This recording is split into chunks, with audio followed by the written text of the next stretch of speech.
English verb tense structures. This video is a summary of the English verb tenses. It's probably the most important lesson or one of the most important lessons to learn. So please pay attention and replay this video as many times as you need.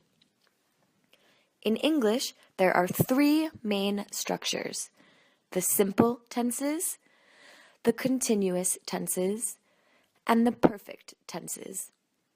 You know the present simple and present continuous.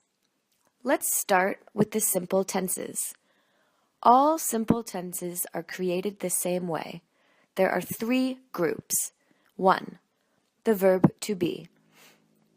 2. The verb to have got. And 3. The rest of the verbs. We know that when there is the verb to be, we always use it to make the negative sentences and questions. We also know that when there is the verb to have got, we always use it to make the negative and questions.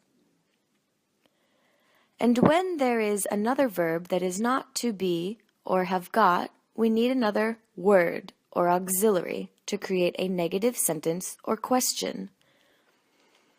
In present simple, the word or auxiliary is do or does. In past simple, it's did, and in the future, it is will, but the structure is the same. Now let's take a look at the continuous tenses. They are all created the same way. A continuous tense is always made with the verb to be plus the verb ending in ing or gerund form. The only difference is the time of the tense. In present continuous, the verb to be goes in the present. In the past continuous, the verb to be goes in the past. And in the future continuous, the verb to be goes in the future. As we have a verb to be in the structure, we use the verb to be to make the negative sentences and questions.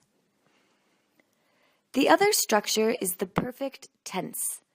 They are used with the third column of the irregular verbs or plus ed of the regular verbs.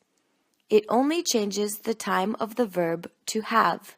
For example, in present perfect, the verb have goes in present. Have or has. In past perfect, the verb have goes in the past. Had. In future, the verb have goes in the future. Will have. To create the negative sentences or questions, we use the auxiliary have and put it in negative or at the beginning of the sentence in the A position of the formula WASV. Just remember the three structures when you learn the different verb tenses.